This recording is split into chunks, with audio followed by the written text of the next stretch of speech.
এই মুহূর্তে অভয়ার মা এবং বিধায়ক রত্না দেবনাথ আমার সঙ্গে ফোনে। দিদি, আপনারা প্রচুর লড়াই করেছেন, প্রচুর দরজায় দরজায় বিচারের জন্য ঘুরেছেন। আজকে আপনি বিধায়ক বিজেপির, আজকে মুখ্যমন্ত্রী শুভেন্দু অধিকারী আবার নতুন করে তদন্তের কথা বললেন এবং 3 IPS অফিসার আপনাদের আপনার স্বামীর যাদের বিরুদ্ধে অভিযোগ ছিল তাদেরকেই সাসপেন্ড করলেন নতুন করে তদন্তের জন্য। প্রাথমিক প্রতিক্রিয়া। আমরা যে একটা পার করছি, এই প্রাক্তন যিনি মুখ্যমন্ত্রী ছিলেন তার পুরো একদম অনুমতিতেই এসব কাণ্ড সব ঘটেছিল। তিনিই চাননি যে আমার মেয়েটা বেঁচে থাকুক। তার দপ্তরেই কর্মী ছিল আমার মেয়ে।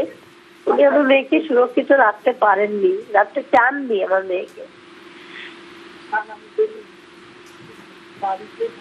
আমাদের এখন যিনি মুখ্যমন্ত্রী তাকে অসংখ্য অসংখ্য ধন্যবাদ। এবং আমাদের প্রধানমন্ত্রী মোদিজি আমার মাথায় হাত রেখে আশ্বাস দিয়েছিলেন যে আজই করে ফাইল খোলা হবে। তো আমি বিচারের দিকেই এগোচ্ছি।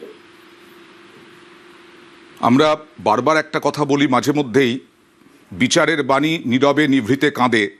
এখন কি বিচারের আশার আলো আবার দেখতে পাচ্ছেন? হ্যাঁ, বিচারের আশা আমি কখনো ছাড়িনি। লড়াই করেই যাব যতদিন না বিচার পাবো। এটা আমার প্রথম দিন থেকেই ছিল। আমার মেয়েটা আমার গোটা পৃথিবী। তাকে হারিয়ে আমরা চুপ করে ঘরে বসে থাকতে পারিনি, কিছু টাকা নিয়ে বসে থাকতে পারিনি আমার মেয়ের। তাই লড়াই করেছি এবং যতদিন না বিচার পাবো ততদিন লড়াই করে যাবো। এবং শুধু আমার মেয়ের জন্য নয়, এখন আমি আরো মেয়েদের সুরক্ষার জন্যও লড়ে যাব।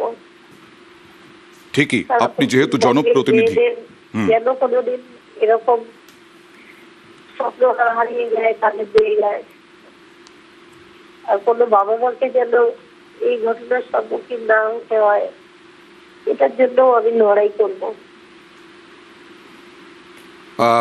আপনি কি আপনারা এখন যে শুভেন্দু অধিকারীর মুখে যেটা শুনলাম যে 2জন IPS অফিসারের বিরুদ্ধে অভিযোগ আপনাদের টাকা দিয়ে, এর আগেও অভিযোগ উঠেছিল, টাকা দিয়ে মুখ বন্ধ করার চেষ্টা করা হয়েছিল।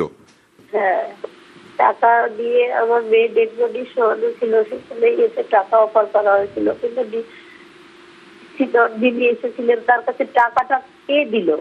তিনি কি নিজের পকেট থেকে, নিজের স্যালারি থেকে টাকাটা দিলেন? কোথা থেকে আমার কাছে টাকাটা এলো?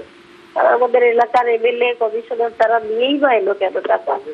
আমরা একটা 2 দিন পরে, তারা 6 মাস পরে MD ডিগ্রি হয়ে যেত। তারপরে সে DM করার জন্য 2টো কোর্সে অনলাইন কোর্স করছিল। সেই মেয়েটাকে হারিয়ে আমরা এসব ভুলে যাবো? এটা কি করে ভাবলো তারা? আমার মেয়ের অনেক স্বপ্ন চোখে রক্ত হয়ে ঝরেছে, কেউ ভুলবে না কোনোদিন আমার মেয়েকে। সবাই চায়, আমি তো চাই মা হিসাবে মেয়ের বিচার, কিন্তু সারা বিশ্বই এই বিচারের দিকে তাকিয়ে আছে। এবং আমরা ব্যতিক্রমীভাবে দেখেছিলাম সাধারণ মানুষ রাস্তায় নেমেছিলেন, সাধারণ মানুষ কোনো পতাকা ছাড়া, কোনো ফেস্টুন ছাড়া, ফ্ল্যাগ ছাড়া। আজকে তাঁরাও বোধহয় বিচারের আশা করছেন। তারা নিশ্চয়ই আমার মেয়ের বিচার চেয়েছিল, এবং আমার মেয়ে নয়, তারা তাদের মেয়েকে নিজের ঘরের মেয়ে বলে করে বিচার চেয়েছিল।